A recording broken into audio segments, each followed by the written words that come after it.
However, to effectively implement performance management, productivity mainstreaming, and public sector reforms, we must adopt a multifaceted approach and efficiency in MDAs.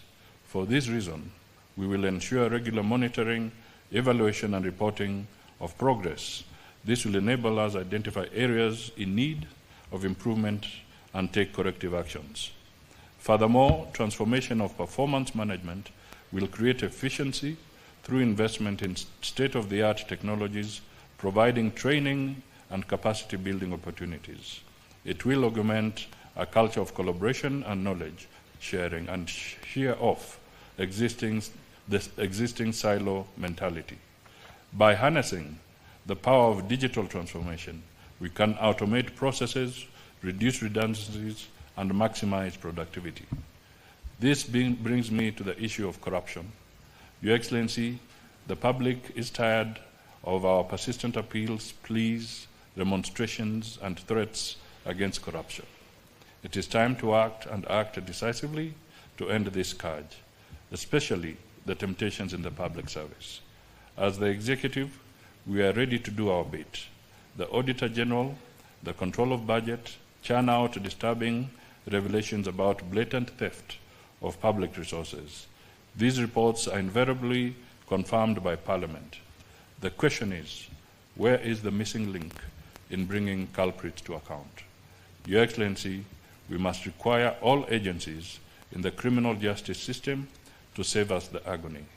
They must do Kenyans justice, and this is not weaponizing state agencies against anyone. All we are asking them to do is work without doubt, fear, or favor. Your Excellency, your firm hand here is most critical. My office coordinated a stakeholders forum to review the performance contracting guidelines. There was unanimous consensus that we refocus MDA's performance contracts to deliver more on their core mandates. As a consequence, MDAs are now required to include in their performance contracts the following indicators that are core to the government's transformative agenda: digitalization of government services to accelerate the adoption of ICT in service delivery; 2, productivity mainstreaming to entrench a culture of performance and productivity to enable MDAs measure the efficiency and effectiveness of resource utilization to realize maximum output with fewer inputs; and 3, implementation of the Presidential Directive on National Tree Growing Restoration Campaign to accelerate the growth of 15 billion trees for restoration of 10.6 million hectares by 2032. As the Executive, we are ready to do our bit. This is the Auditor General. This is control of budget. Also churn out disturbing. This is also expected to increase Kenya's forest of public and tree covers from the current 12% to 30% by Parliament by 2022. The question is, Your Excellency, where is the missing today's ceremony marks and key milestone for our administration. Your Excellency, the implementation of the performance all agencies will ensure that the commitments that you made to our people are real. They must do Kenyans may justice, it also interest you to note that the performance contracts that we have signed with you, all we have been deliberately designed is work without doubt, the priority programs or favor, and projects contained in the 4th medium-term plan MTP here is most 2023-2027, and the national development priorities. My office coordinated a stakeholder sectors to review the performance contracting guidelines during this financial year. There was unanimous consensus. The remaining performance contracts refocus MDA's finalized performance contracts signed and to deliver more on their core levels to facilitate timely implementation. MDAs are now required to captured in the performance for this financial year. The following may I thank all the cabinet secretaries, to the government's principal secretaries, chairpersons, digitalization, executive of government service corporations to accelerate the adoption of ICT in for supporting the entrenchment of performance management, productivity mainstreaming, to entrench a culture of performance that I have not taken your support for granted, to enable MDAs and measure the efficiency and effectiveness. In conclusion, resource utilization, I do recognize your immense support inputs in the institutionalization implementation of performance management directive in the public service on national tree growing restoration campaign to the realization of citizen growth of 15 billion trees public service for restoration of 10.6 million hectares my singular by 2032. As the executive, Your Excellency, we are ready to do our bit. This is to make your remarks. This is a control of the also turn out disturbing. This is also expected to increase Kenya's forest of public tree cover from the current 12% to 30% by Parliament 2022. The question is, Your Excellency, where is the today's ceremony marks a key milestone for our administration. Your Excellency, the implementation of the all agencies will ensure that the commitments that you made to our people are real must do Kenyan. May it also interest you to note that the performance contracts that we have signed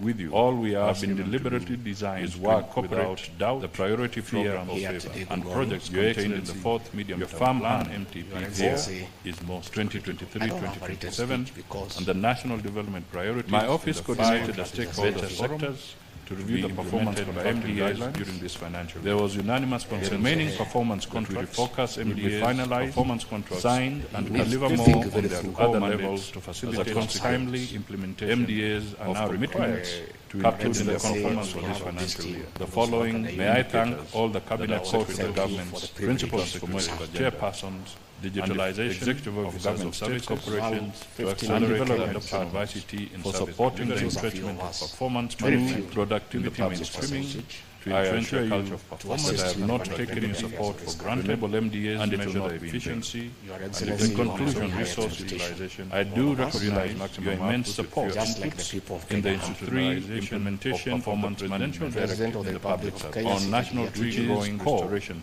to the realization of citizen growth of 15 billion public service for restoration of 10.6 is now my singular 2032. As we executive, Your Excellency, we are ready to do our bit. This is to make your remarks. This is a control of the also turn out disturbing. This is also expected to increase Kenya's forest and tree cover from the current 12% to 30% by Parliament 2020. The question is, Your Excellency, it's very intentional to have it renewed. Key milestones for our administration. Your Excellency, the implementation of the wire on all agencies will ensure that the commitment that you made to our people are real must do Kenyan made. A day like this, what I have seen this morning, I'm a bit worried. The day you are signing performance contracts is a very important day because it marks the beginning of performance. Mimi najua ni mzee hii boma hapa ya nyumba kuu hapa kwa hii kulu. Nataka nimwambie siri kidogo tu, especially those of us who came with the president from the political space and who are his friends, and we assisted him to become president. Once he gives us a job, that is the termination of that friendship. The friendship with the president will be based on nothing but performance. Performance. And me, I know. Mimi masomo yangu yuko chini kidogo, lakini I know a few things. Mimi, I know my relationship with the president is not based on my 20-year friendship with him, and I assisted him in the campaigning. It is based on performance. And I know if I don't perform, that relationship will be strained. I want to urge you today when he's here, please perform. Perform. Because the president has a performance contract with the people of Kenya, and it is your performance that will assist him to fulfill that contract. So let us all do what we have to do, and let us be efficient. When I joined the Kenya School of Administration, in those years we were taught the worst style of management is management by crisis, known as firefighting. That is what most of us have been doing. You wait until the last minute, there's a deadline, is when you are running around. Your Excellency, before I call you, I just wanted to comment about one matter. Last week, you took a decision to limit foreign trips by all the citizens here to a certain number in a year, which is very unfortunate. That should not have been the case. People should have regulated themselves to travel when it is necessary. But because of the opulence that all ministers and PSs were out of the country most of the time. The president had to put a stop and say you can only do so much. And sometimes I wonder, why do you have to honor every invitation that you have been given to every country? Your Excellency, at times we have tried to hold cabinet committees, we can't. 5, 6, 7, 8 ministers are out of the country. Some change clothes at the airport from one country to another. That is the truth. Why can't you regulate yourself? If the president was to travel and honor every invitation, he will be out of this country the whole year. You just have to decide what is useful and other things you can leave to our ambassadors out of the country. Please let the president not limit your travel. Just be responsible. You have a work to do, and the work is here in Kenya. Again, Your Excellency, we have done so much as an administration, but the information is not out there. Our ministers are quiet. They are called for TV interviews, they don't show up to say what they have done.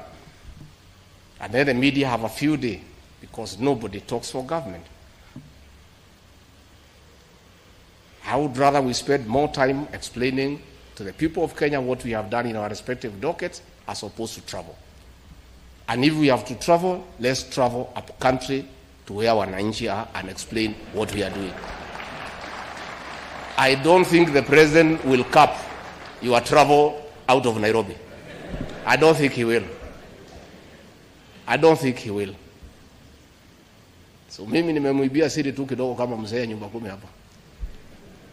Nimeona watu wale wamechelewa, nikaona rais unanini ninamjua. Nikaona uso yake nikajua hapa kimeumana. Sababu leo ni siku ya performance contract.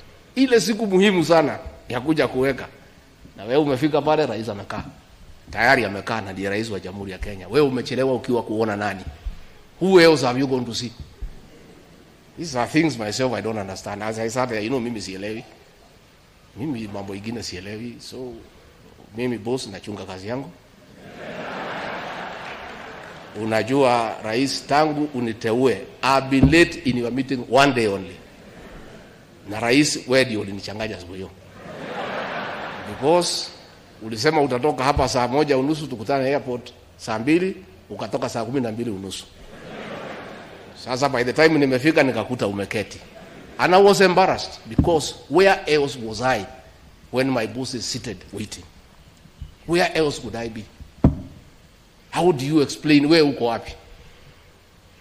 Rais amekaa, you work for him, he has arrived before you. I don't understand. I don't know how you plan, but hata kama iko traffic jam, hii traffic jam haijakuja Kenya leo, inajulikana tangu zamani. Mimi nilifika hapa saa 1:30, PM alifika hapa saa 1:30 na mkutano ulikuwa saa 3. Not because we have no work to do. Si hakuna haja kuamuka hii masaa na hii baridi tungelala. Lakini tunakuja kwa rais wa Jamhuri ya Kenya who has given us a job, who is very busy. Wewe utachelewa ukiwa wapi? So those are things, as you sign these contracts, you need to think about. But I want to assure you, from what nimesikia asubuhi, from today, tufanye kazi. Marafiki wa rais wa zamani, tufanye kazi. Kipimo ni kazi peke yake. Mimi nimesikia na mimi nakubaliana na rais, kazi. Let us work. Let us do what we need to do to help the president. And he has set the pace.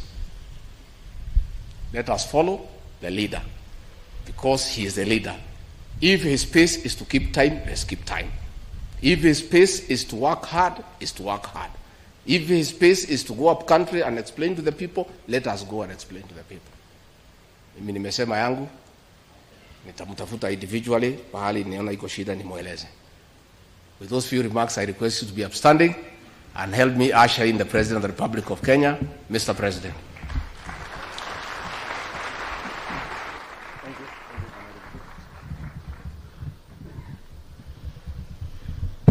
Thank you very much. Let's take our seats. Asanteni sana. Mr. Deputy President, Prime Cabinet Secretary, ministers, PSS, our good ambassadors, the representation of the Council of Governors, the representation of Parliament present, chairs of parastatals and CEOs, ladies and gentlemen, good morning. I welcome you to this very important occasion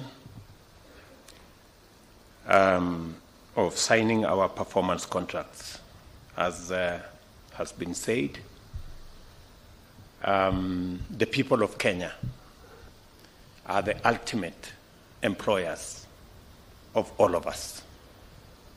They pay our salaries, they pay our allowances,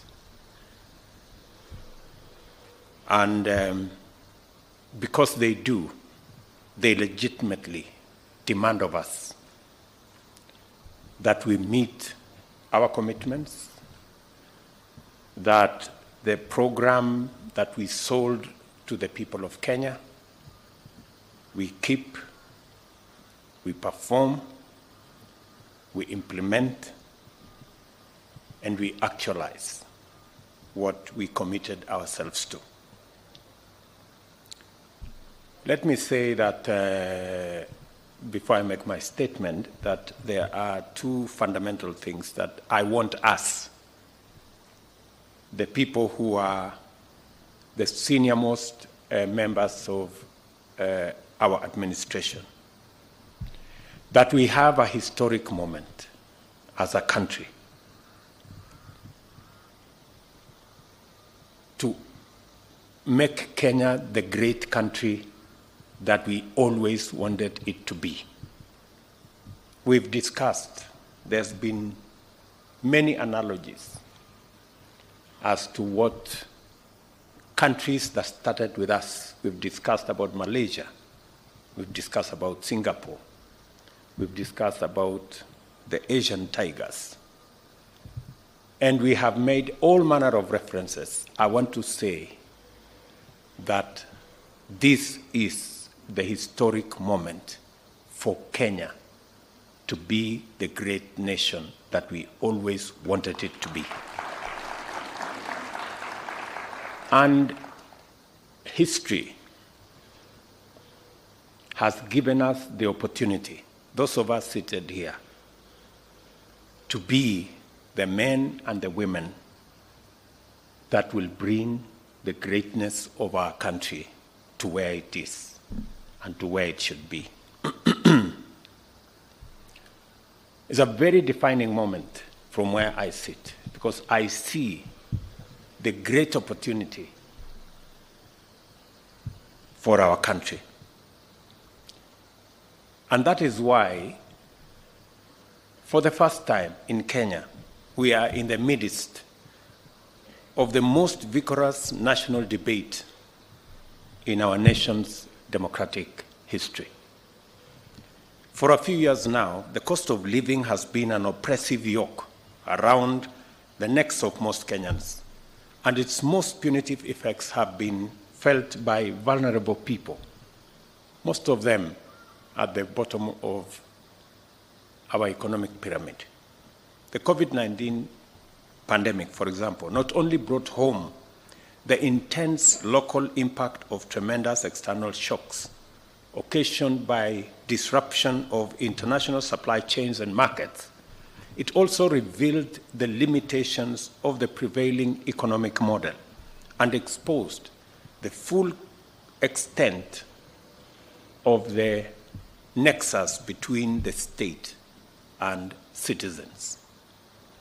For those who had jobs, majority of whom were in the informal sector, the prices of essential commodities rose beyond the purchasing power of their incomes, demonstrating the precarity of the majority of our people's livelihoods, and serious illness brought with it the ever-present threat of poverty arising from exorbitant medical costs.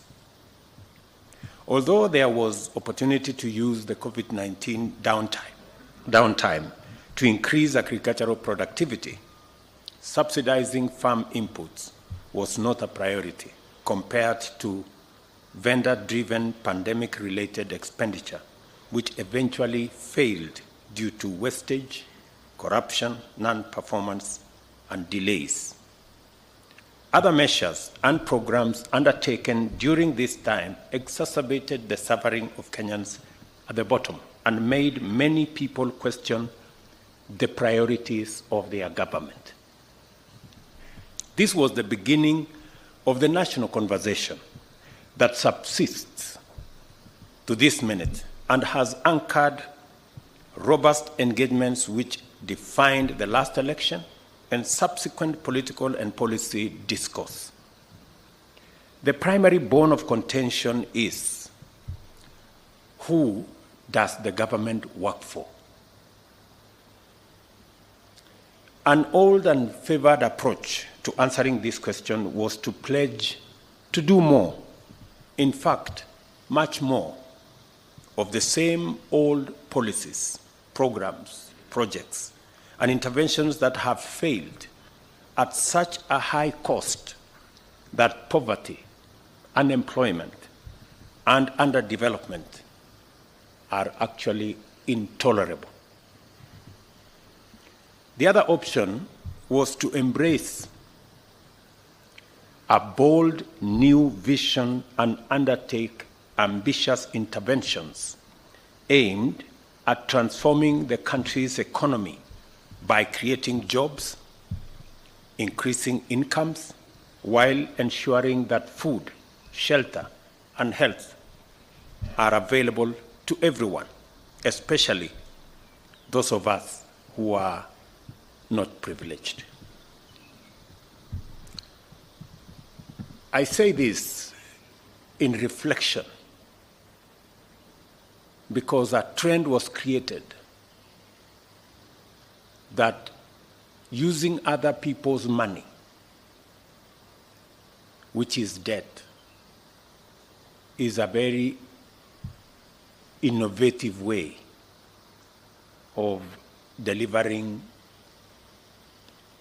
government programs, which is the biggest fallacy, because as a result of using other people's money and contracting debt left, right, center, front, and back, we drove our country almost to the brink of debt distress. And it became our first assignment to steady the economy of our country and to pull back our country from going over the cliff. I am very proud today that almost a year in, our economy has steadied.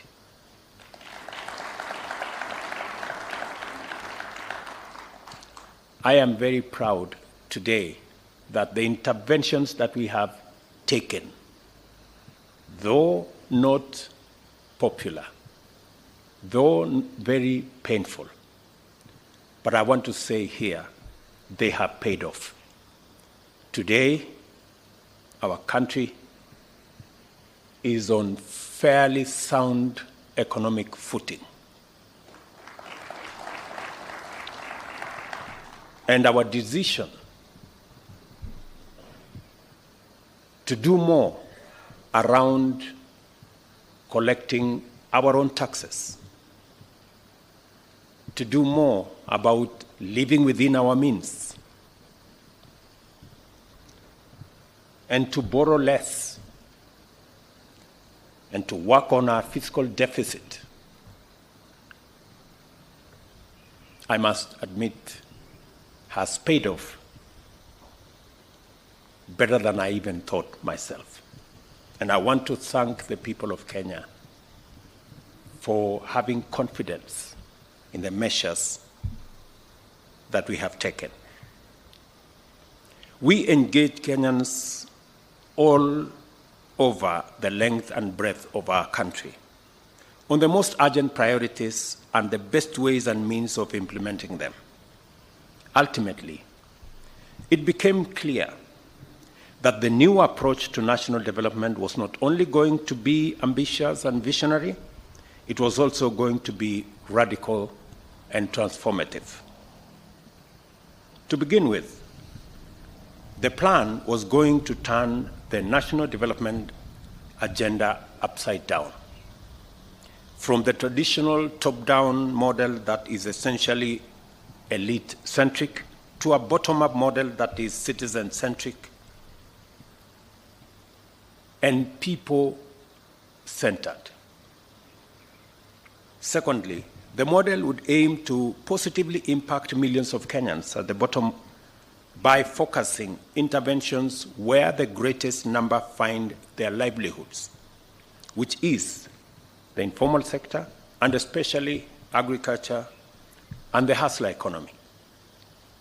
Thirdly, a new model will entail measures to not only create millions of jobs and increase incomes, but also reduce the cost of living by mitigating the cost of energy, transport, shelter, healthcare as a share of household incomes. We agreed with Kenyans that to deliver this transformative model, 5 sectors would form the core pillars of our agenda to bring down the cost of living, eradicate hunger, create jobs, expand the tax base, improve our foreign exchange balance, and deliver inclusive growth, and to do so from the bottom up.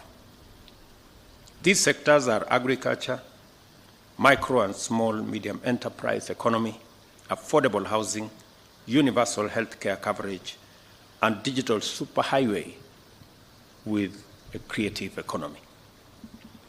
These form the pillars of Better, our plan, the bottom-up economic transformation agenda, which sets out my performance contract with the people of Kenya that I entered on behalf of all of us to be delivered by the entire government. The terms of the contract are fairly straightforward. In return for paying their due taxes in a timely fashion, the citizens of this country not only expect, but are entitled to receive the benefits of all government services in a prompt and satisfactory manner. By virtue of our governing mandate, we are committed to the performance of our part of the contract, and so in full. I have talked to many Kenyans as I travel out of my office. I was in Murang'a the other day, and speaking to ordinary people, they have confirmed that they do not want their country saddled with unnecessary punitive debts. They were very clear to me. And they have committed that, yes, they are going to pay taxes, but they demand, and rightfully so, delivery of every service that is due to them, and that nobody steals their money. That they were unequivocal. The robust national debate over the bottom-up economics demonstrated that the people of Kenya are highly engaged with the policies that affect their interests and are ready to give good policies a chance. The animation which characterized national and parliamentary debate over Finance Act is, in my view, had more to do with the absence of a consistent culture of promise-keeping in our politics and of faithful alignment between government policy and the people's aspirations. As a result, there are Kenyans who do not even believe that a government has an obligation to deliver its pledges. and view manifestos and campaign platforms as empty political performances and meaningless tricks and noise. You know, because for a very long time, we've made campaign pledges to be what you say looking for votes when you don't actually mean to deliver on them. In fact, there are even leaders, including members of the clergy, who have been sympathetic and tried, with the best intentions, to suggest ways of enabling the government and myself to run away from some of the commitments we made in the campaigns. Some clergy have said, I think it's okay. You made a promise, but it's difficult to keep, so just, you know. And it's because of the culture that has been built. Many people did not believe that we are going to have a hustler fund. Many people did not believe that we are going to reduce the cost of fertilizer. Many people did not believe that we are going to hire 55,000 teachers in under 1 year, because commitments, promises have been made with no intention to keep any of those promises. And I see the difficulty that people have when we have to make difficult decisions. They think that we have overcommitted ourselves. I want to tell the people of Kenya, the commitments we made, the promises we made, we will keep each and every one in full.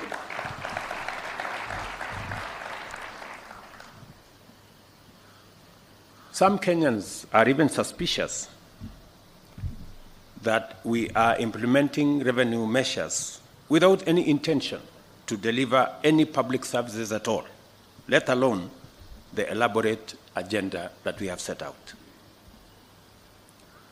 While I appreciate the goodwill and concern, I wish to state in no uncertain terms, in order to clear any confusion and to give comfort to all Kenyans, that this administration is committed, fully committed, to the implementation of the pledges and commitments contained in our bottom-up economic transformation agenda plan. We promised that our government would defend the Constitution and constitutionalism, institutionalize issue-based, performance-oriented politics, and implement better our plan. We shall not run away from any of the commitments therein. We will keep them. This is the context in which we have negotiated, developed, and are today going to witness the signing of the first generation of ministerial performance contract for the financial year 2023-2024. Performance contracting in the government of Kenya is now in its 20th year of continuous implementation, and over that time, the performance contracts have evolved into a robust tool employed by government for measuring the performance of ministries, departments, and agencies in serving the people of Kenya. I don't know whether it is because these performance contracts have been going on for 20 years that many people maybe mistakenly think that it is a ritual. And that is why people resort to the old incompetent excuses that there was traffic, for them not to be in a public, the most important public function. We have a job because we have a contract. If you cannot keep time with your employer, you have basically dismissed yourself. I mean, it's just as simple as that. So, for those who came late, who are members of the executive, I will be expecting a written explanation, and it should not include matters of traffic, on why they do not take these performance contracts seriously. Because if you do not take this performance contracting seriously, it means we do not take the contract with the people of Kenya on performance seriously. And that can be a very serious indictment on anybody.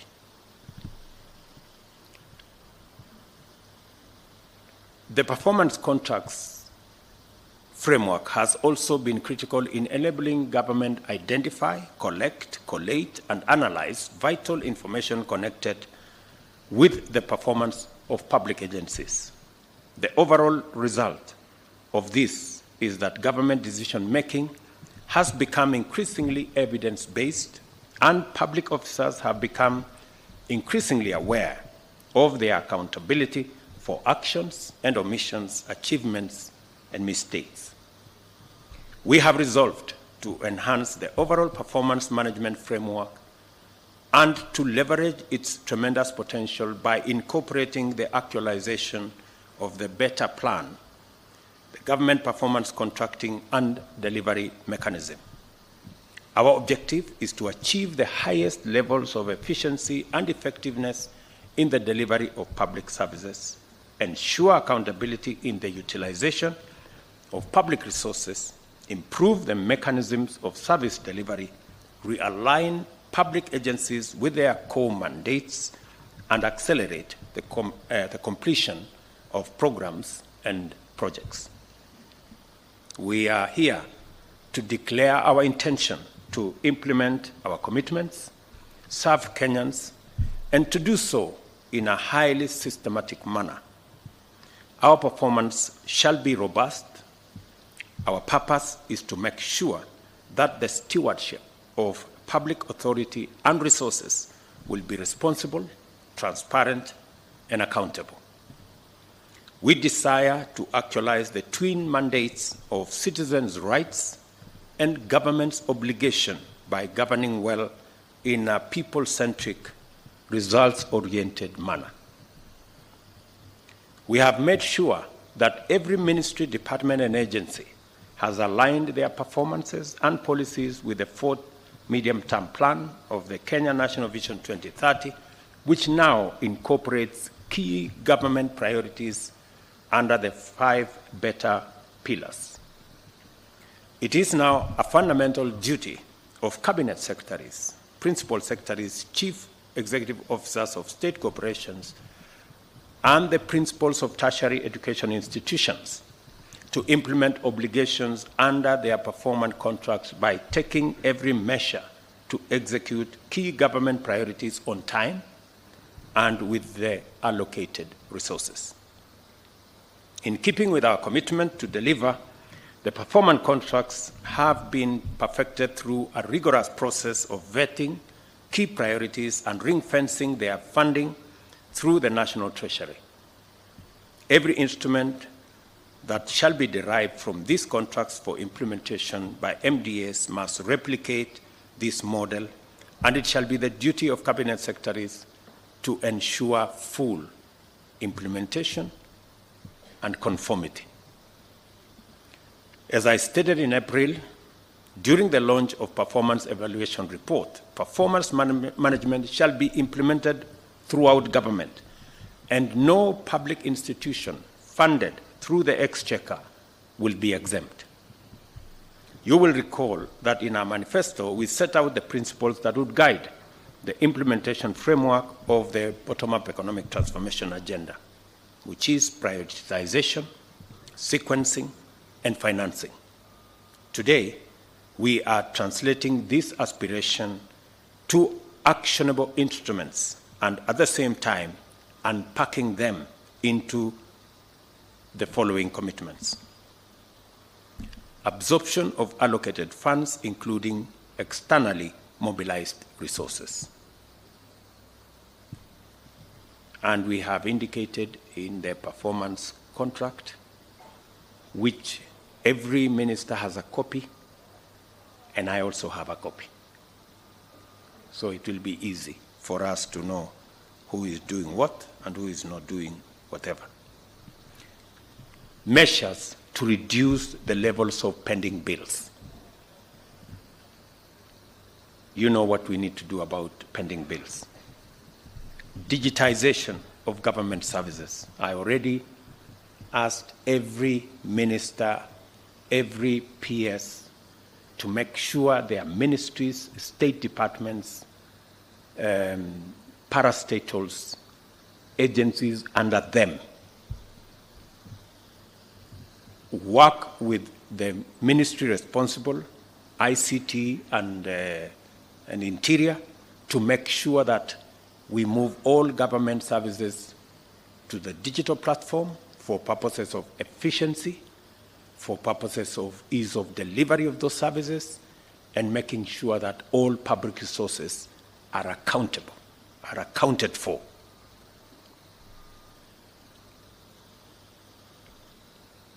I do not expect that in the next 90 days, before the end of this year, I do not expect any government service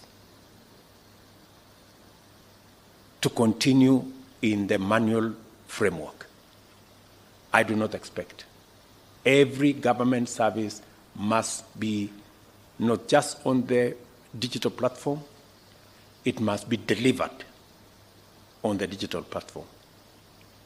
From first, today, I do not expect any other pay bill for any government agency except what we agreed, a government pay bill that will be manned by Treasury.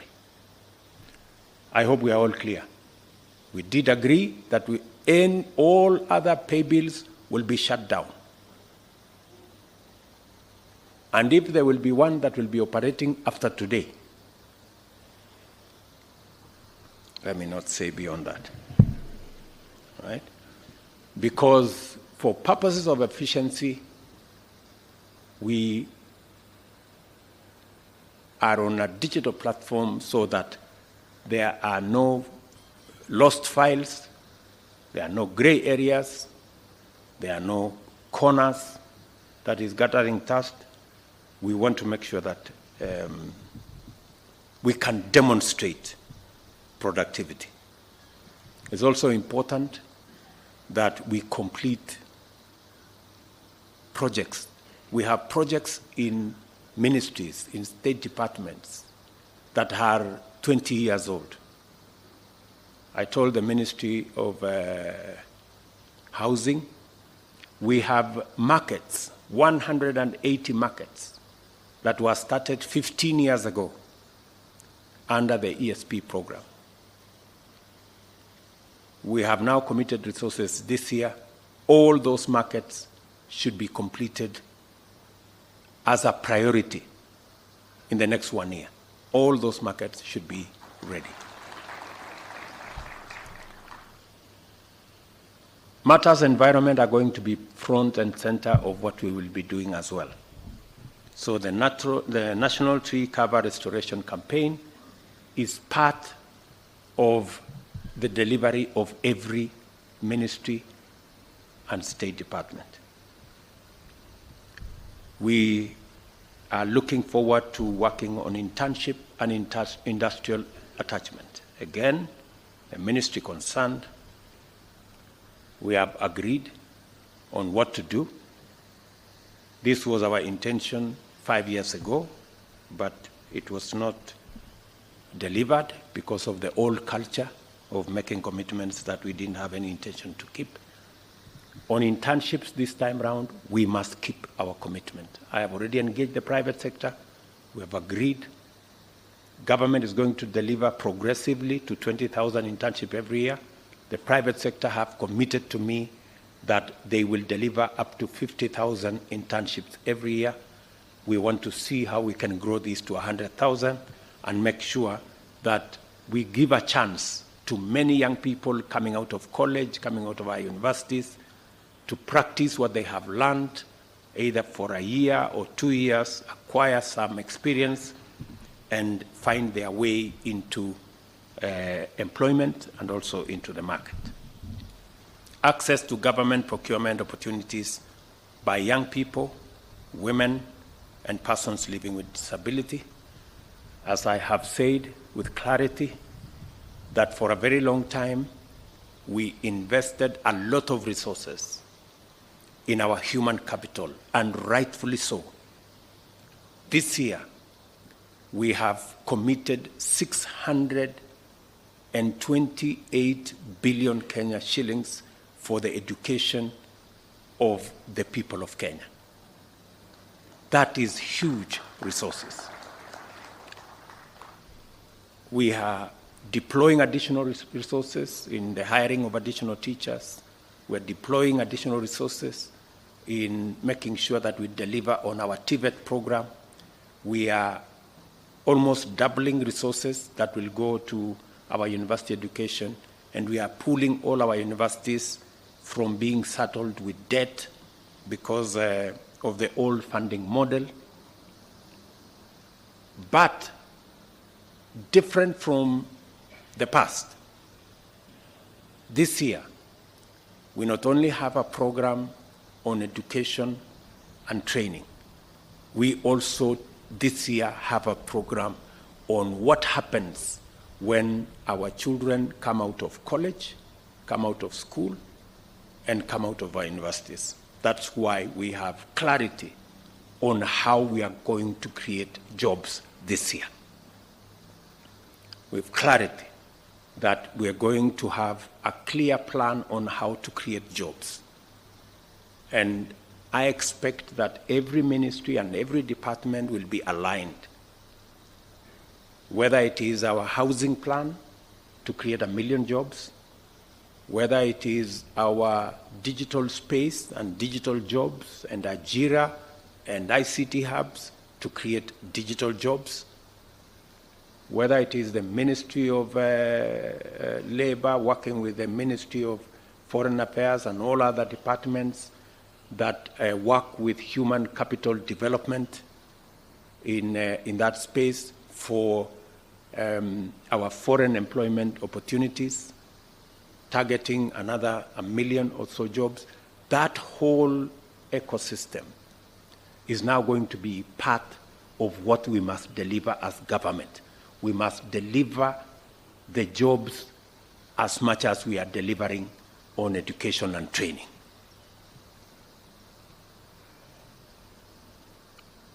We are also going to work on the project and program of local content.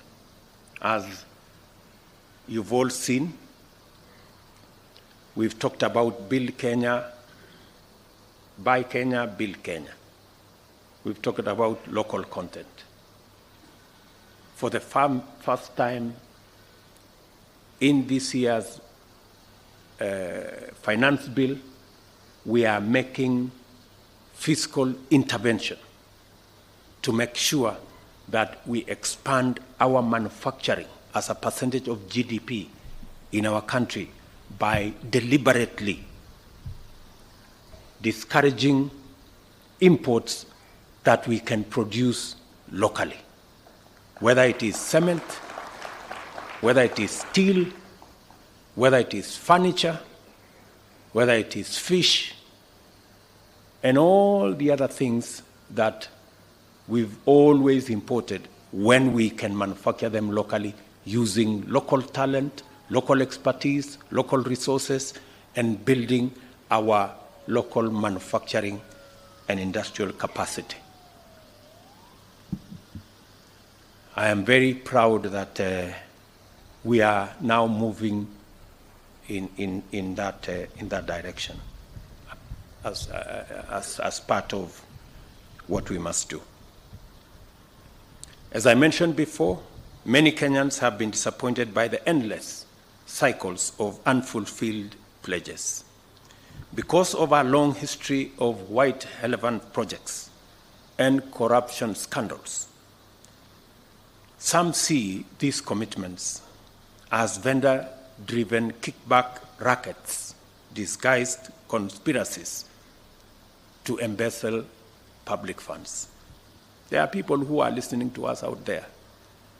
When they hear we are going to do CAIPs, County Aggregation Industrial Parks, they hear we are going to do markets, we are going to build this road, we are going to deliver on that dam, they think it's an opportunity for them to go and steal public money.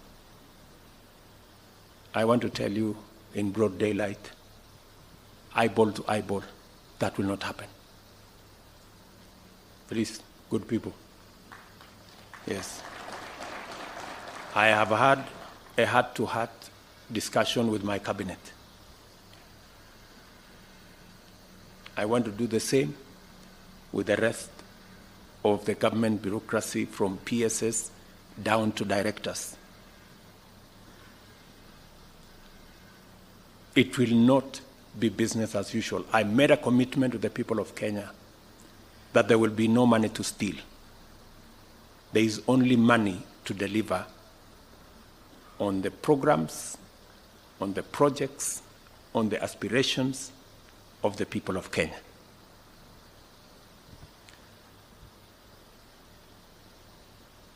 A political culture of poor promise-keeping, as well as endemic corruption, has done significant damage to our social fabric by eroding trust in government and widening the rift that separates citizens' aspirations from government policy. We cannot afford to wait and see where this road may lead, because it has already brought us to a very terrible place. It is time that this comes to an end once and for all. And I promise you, it will come to an end. For those who have engaged in corruption incorrigibly, because I know, for example, the people in the procurement space. There was one lady in one of the roads departments, corrupt to the core, to the extent that she could not be transferred by anybody, even by the minister, because if she was transferred, she will go to court, buy the court process, and make sure that she's returned. That is the kind of chronic where corruption has taken us. I hope Mr. Kipchumba Murkomen and Bwana Mbogwa, I hope that lady no longer works for the government of Kenya. Yeah. We cannot have such. There are people who have made government offices their private property. You try to transfer them elsewhere, they go to court, they go to some agency, you find them back. It will not happen. Yeah? Those kind of things, we must put them behind us. We are servants of the people of Kenya. We are not their masters. And we serve at the pleasure of the people of Kenya. We don't serve at their mercy. So it's going to be different. It is going to be different. I promise you it's going to be different. And it's not going to be business as usual. And we are not going to wait until public money is lost. The moment there is signs that you have intentions of doing something, we will deal with you firmly and summarily. And because we have enough people in Kenya who can do these jobs. Under our new bold vision of radical transformation, we must simultaneously implement policies, programs, and projects to achieve inclusive growth, and at the same time undertake robust measures to eradicate corruption, wastage, and inefficiency. I have given my solemn undertaking to protect public resources during my term in office. I shall be held to account for the good performance of our country, delivery of our commitments, and the stewardship of public resources. I intend, by all means, to keep a good account of each of these mandates. I ask for your assistance, and all of us to commit to make sure that we don't disappoint the people of Kenya. In order to do this, I shall hold every officer serving in government, beginning with you people seated here, to account for both their performance in service delivery and stewardship of public resources. I shall deal with cases of negligence, misappropriation, embezzlement, theft, or other misconduct or corruption in relation to public resources summarily and decisively. You are hereby duly notified. I have high expectations of you because I am confident that by now you are familiar with the workings of government, accustomed with our work rate, and fully aware of our intention to implement all our commitments. I speak to many of you on phone. Many times I call you to my office, we interact in different places. I ask you questions, you know that, on programs, on projects. And I find that many of you, the people I speak to, don't even know what is going on in your ministries or departments. You have very scanty information. The moment I know more than you in your ministry, then you must begin to understand that something is very wrong. Because by constitution, you are supposed to advise me. Explain to me how you are going to advise me if you have less information than I do. Who is going to be advising who? I call many PSs. You ask them what's going on here. They have no clue. And this is your department. That is the job that you have. You are not a messenger. You are not a security person. You are not a photographer. You are not a watchman. You are the PS or the minister. And the job of the minister and the PS you don't know, or you don't have information. How do you run a ministry or a department or a parastatal if you have no information? That is the highest level of incompetence. So please, take time, read. There's a lot of literature on your desks. There's a lot of briefs from departments. There are a lot of briefs from all manner of places. Read. I take time myself to read, because it's the only way you can have the correct information for you to be able to make the right decisions. You can never, I promise you, you can never make the right decisions if you do not have the correct information. It will all be a game of guesswork. Get as much. We have many good officers. They send us briefs to our desks, but because of whatever reason, people don't want to read. They don't want to understand what's going on in their state departments or ministries or where they're supposed to be doing.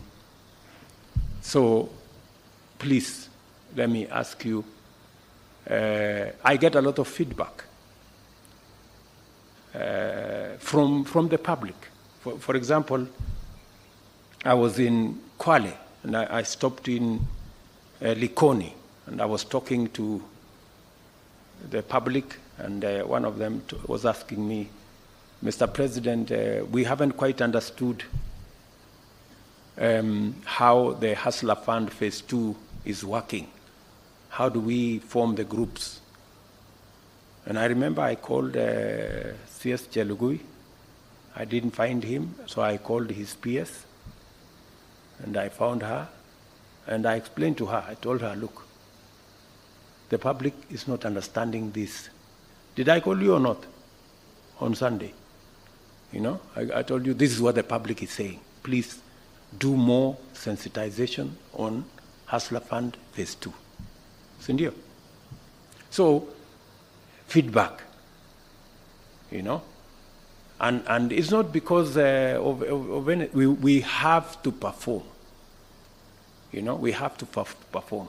So when you hear my deputy saying, find time, travel, but travel and see the people who have hired us, you know, go to different parts of Kenya so that you can get feedback from the public, and on and on and on and on.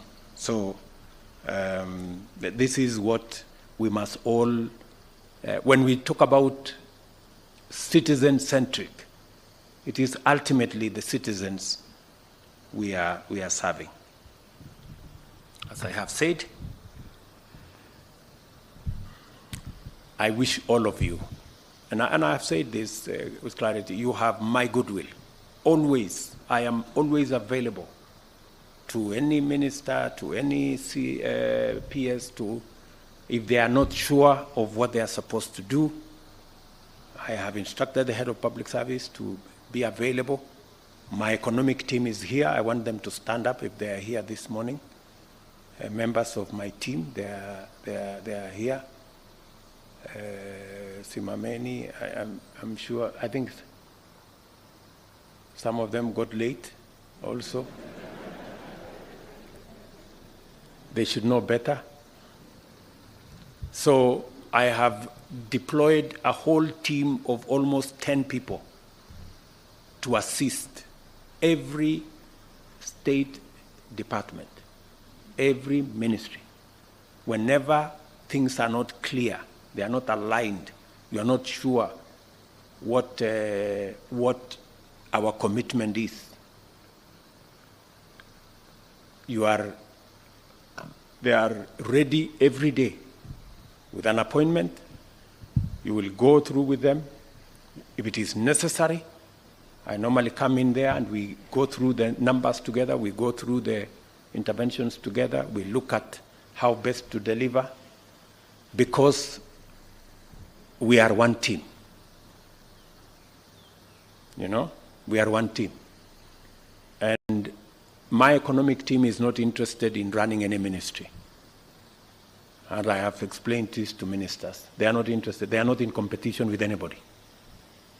They just want to assist you to succeed, because in your success is our collective success. And in our collective success is the success of our country.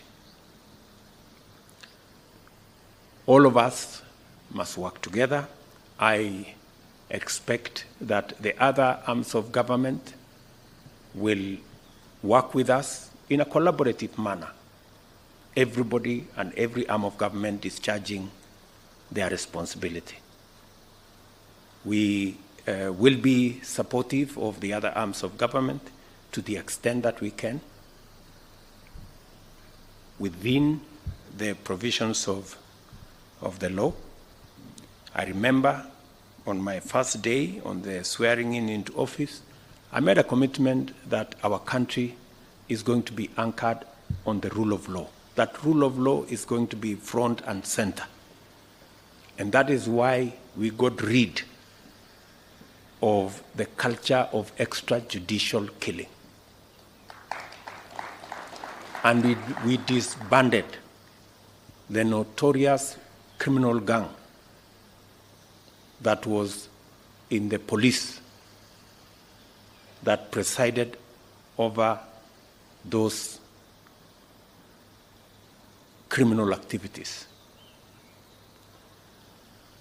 And I intend that the country will continue in that trajectory of the rule of law. I dare say that we did not get rid of extrajudicial killings that caused the loss of close to 200 Kenyans, that ended up in Yala River, that ended up in Tana River, that ended up in Abadeas,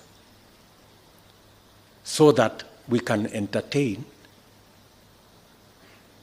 another culture of impunity, of past, present, and other leaders using violence as a currency for politics in Kenya, and in so doing, occasioning the loss of life of other citizens. That cannot be. The same way we said no to extrajudicial killings, we have said no to violence as a means of politics in Kenya.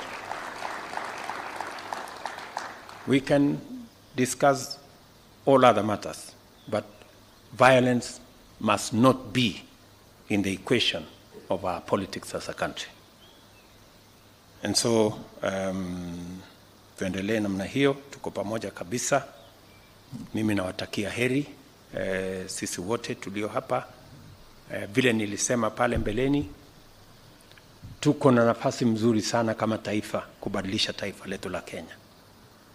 Na sisi tulio hapa kama viongozi wa serikali kwa sasa, tuko na jukumu la kihistoria ya kubadilisha Kenya. Ndio tumesema katika mpango wetu tuwe na mpango kamili ya kuhakikisha ya kwamba tuko na food security. Tunazalisha chakula, na mimi nawashukuru wakulima wa taifa letu la Kenya, ni wazalendo wa ajabu. Mwaka huu kazi wakulima wamefanya haijawahi kuonekana. Ndio tuzalishe chakula. We can actually double our food production in Kenya and eliminate the shame of hunger in Kenya. Vile vile tuko na mpango kamili, mpango mzima wa kuzalisha ajira katika taifa letu la Kenya, kupitia mpango wa housing, kupitia mpango wa digital jobs, mipango mingine ya kuzalisha ajira, na vile vile kukuza uchumi wa taifa letu la Kenya. Ndio tuongeze mapato, tuondoe umaskini. That plan, we have a historic moment to achieve it. And I am trusting you as the senior-most team to provide leadership, working, of course, with our development partners and all the other good people that are working with us. I therefore remind you to pursue and maintain the highest professional standards and observe the principles and values of public service under Article 232(1) of the Constitution. I also encourage you to keep a copy of this performance contract in sight at all times, to anchor your reflections and to all times of the you to one principles and values of public service under Article 232(1) of the Constitution. I also encourage you to keep a copy of this performance contract in sight at all times, to anchor your reflections and to focus your intentions and your actions, so that we can all have a good account of ourselves a year from today. I wish you success in your work. good people, and look forward to presiding over the release of the results of your performance at the end of this financial year. Asanteni sana. Thank you very much. God bless you, and God bless our great country, Kenya. Asanteni sana. Thank you. Let us all rise and finish with the national anthem.